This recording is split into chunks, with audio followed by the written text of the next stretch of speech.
জেএমচিএইচত বৃদ্ধি হ'ব চিকিৎসা সেৱাৰ মাচুল 6 প্ৰকাৰৰ চিকিৎসা সেৱাৰ বৃদ্ধি হ'ব মাচুল গুৰু অস্ত্ৰোপচাৰৰ মাচুল 600 টকাৰ পৰা 6000 টকালৈ বৃদ্ধি কৰা হৈছে বিছনাৰ মাচুল 10ৰ পৰা 50 টকালৈ বৃদ্ধি কৰা হৈছে পঞ্জীয়ন মাচুল 10 টকাৰ পৰা 20 টকালৈ বৃদ্ধি কৰা হৈছে ইপিনে পেইং কেবিনৰ মাচুল 1800 টকাৰ পৰা 3000 টকালৈ বৃদ্ধি কৰা হৈছে ইয়াৰ উপৰিও 530 বিধ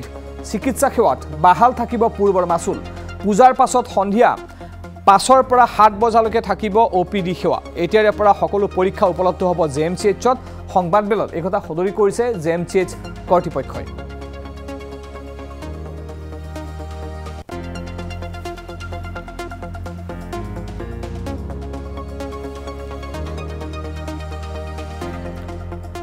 আমি পুনৰ জনাইছো গুৰুত্বপূৰ্ণ খবৰ পূজাৰ পাছতে যোৰহাট চিকিৎসা মহাবিদ্যালয় হাস্পতালত বৃদ্ধি হ'ব চিকিৎসা সেৱাৰ মাচুল 6 প্ৰকাৰৰ চিকিৎসা সেৱাৰ বৃদ্ধি হ'ব মাচুল গুৰু অস্ত্ৰোপচাৰৰ মাচুল 600 টকাৰ পৰা 6000 টকালৈ বৃদ্ধি হ'ব বিছনাৰ মাচুল 10 টকাৰ পৰা 50 টকালৈ বৃদ্ধি হ'ব পঞ্জীয়ন মাচুল 10 টকাৰ পৰা 20 টকালৈ বৃদ্ধি হ'ব পেইং কেবিনৰ মাচুল 1800 টকাৰ পৰা 3000 টকালৈ বৃদ্ধি হ'ব ইপিনে 530 বিধ চিকিৎসা সেৱাত বাহাল থাকিব পূৰ্বৰ মাচুল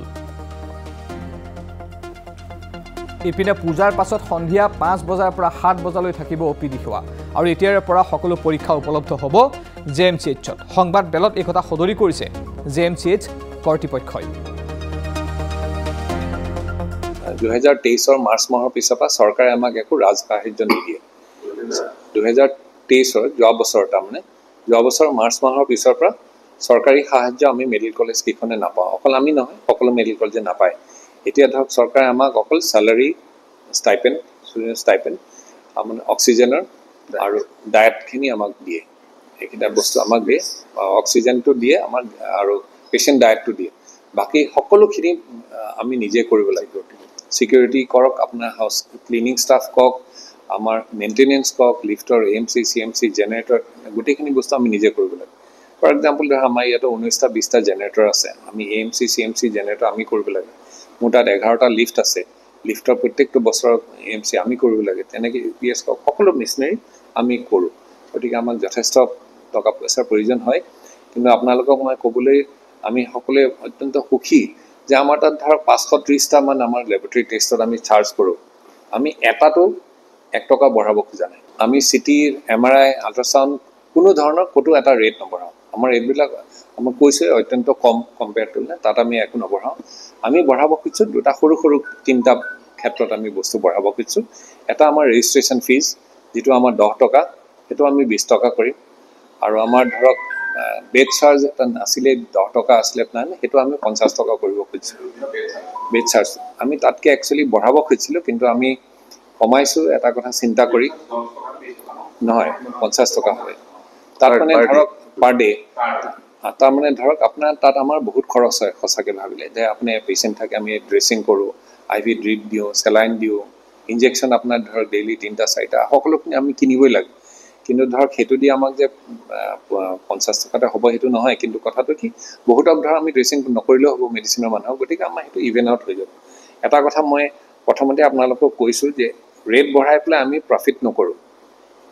আমাৰ খৰচখিনি কৰিলে চৰকাৰে আমাক হেতু কেতিয়াও কোৱা নাই যে আমি প্ৰফিট কৰিম বা কিবা এটা কৰিম আমাৰ খৰচখিনি মেকআপ কৰিবৰ কাৰণে কৰিম অপাৰেশ্যনৰ ৰেটবিলাক আমি বঢ়াব খুজিছোঁ অপাৰেশ্যনৰ ৰেটবিলাক আমাৰ খুব অবান্তৰভাৱে কম আছে ধৰক এটা মেজৰ অপাৰেশ্যন আমি 600 টকা মাত্ৰ চাৰ্জ কৰা আছিলে সেইটো আমি 3000 টকালৈ আমি বঢ়াব খুজিছোঁ 600 টকাৰ যিটো বস্তু আছে আমি 3000 টকা বঢ়াম লেপাৰস্কপিৰ কাৰণে আমাৰ 3000 আছিলে আমি 5000 টকা কৰিম আৰু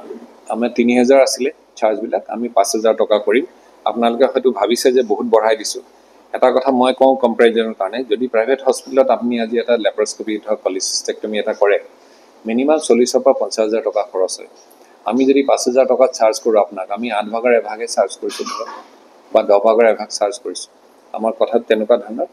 আৰু কিছুমান আমি খুব যিকেইটা মেজৰ অপাৰেশ্যন ধৰক এতিয়া আমাৰ 8 ঘণ্টা 10 ঘণ্টাৰ লগে কিছুমান অপাৰেশ্যন কৰিব লগা হয় ডাঙৰ অপাৰেশ্যন এইটো ক্ষেত্ৰত আমি চাৰ্জ 6000 টকা কৰিম সিমিলাৰলি পেইন কেবিনত ধৰক গাইনি পেইন কেবিন কেইটামান আছে গাইনি পেইন কেবিনত সিজাৰিন কৰিলে আমাৰ তেনেকুৱা যিটো ৰেট আছিলে 15 পৰা আমি একেই 3000 টকা ৰাখিছোঁ বৰুৱা নাই পেইন কেবিনত আৰু নৰ্মেল ডেলিভাৰী যিখিনি পেইন কেবিনত আছে সেইটো 1000 টকা হ'ব বাকি আমি একোতে আমি ৰেট বঢ়োৱা নাই আৰু হয়তো এনেকুৱা কথা এটা আপোনালোকে উঠিব পাৰে যে দুখীয়া ৰাইজে কি কৰিব এতিয়া দুখীয়া ৰাইজেতো ধৰক আমিতো সকলোখিনি ফ্ৰীয়ে দিওঁ ৰাইজৰ কাৰণে কাৰণ আয়ুষ্মান কাৰ্ডত কোনো ধৰণৰ পইচা নহয় সকলোখিনি ফ্ৰী থাকিব সকলোখিনি ফ্ৰী আয়ুষ্মান কাৰ্ডত আমাক 1 টকা দিব নালাগে পইচা